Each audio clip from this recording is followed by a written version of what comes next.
my grandfather was in the, all the way, got people rowing and kept them busy. He was the coxswain, and he was steering the boat. He made them all keep rowing to try to keep them warm.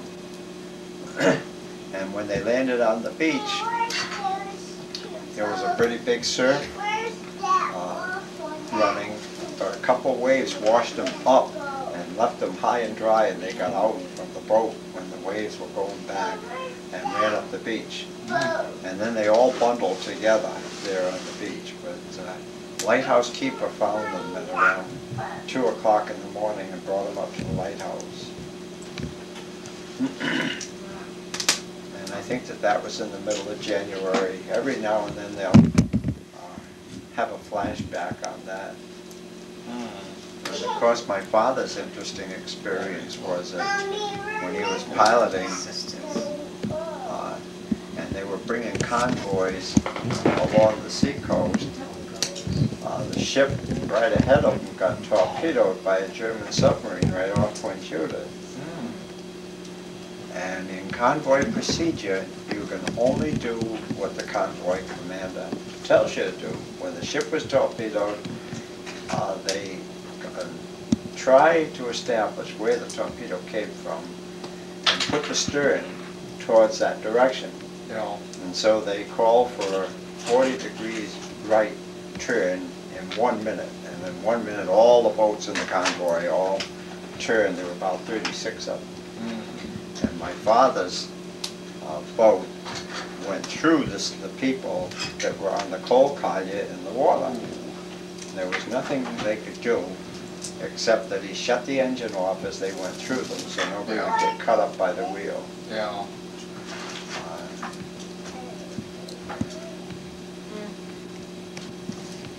Was anybody saved out of that ship that was torpedoed? Oh yes, quite a few. There was a little write-up in the newspaper about that a short while ago.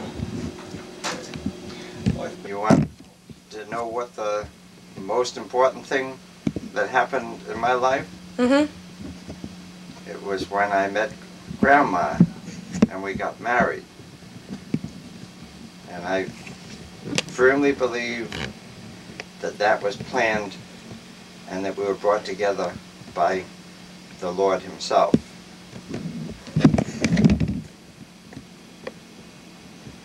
And of course it's resulted in our family, and it has resulted in your being here. So that has to be one of the most important things. And of course we've enjoyed life together, we've traveled, we've seen almost all of the world that we wanted to see, including the Pacific, the China, the Far East, Bangkok, all of South America, all of Africa. We've been on safaris, and we have many, many happy memories of all of these events. Like the Galapagos. The Galapagos was very, very interesting because it brought you close to God. You realize that Darwin was accused of coming up with new theories that were anti-Christ and anti-God. That's not the case at all. Our guide said when we noticed that on one island the finches had long beaks because they dug worms out of wood. On another island, the same body had a beak like a parrot, and that was for eating cactus. Yeah. And in order to survive, they had a different type of beak. And on another island, they had adapted to the conditions for that particular island and for the food. And even the iguanas, who normally eat insects, had to get down and learn how to swim and develop web feet and learn how to use their tail to get down and eat seaweed. And that was the only way they could survive. All those things had to be under the guidance of God. And that's the way our guide, who was an Indian Christian, who had gone to the United States for education. She was from Chile, and that was her feeling, that all of these things came under the guidance of our Lord.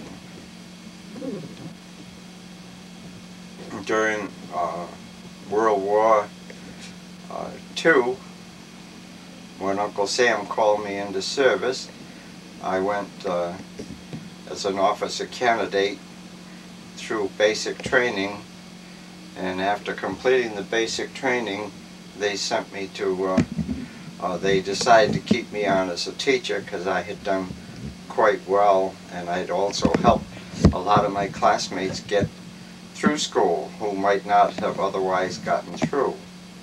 Of my graduating class, less than 50% survived. Those who went to sea were torpedoed, and many of them are at the bottom of the sea. And so, having worked hard and taught school, put me in a position to marry Grandma. And so we made the decision that when I wasn't going overseas, and that we'd get married.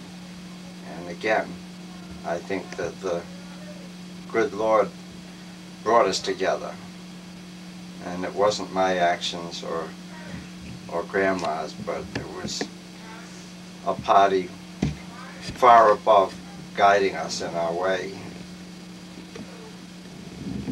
My contribution during the war was an assignment that happened when they realized that when ships were torpedoed and men were put in lifeboats, they didn't know what to do. They didn't know which way to go. They didn't know whether to head east, west, north, or south.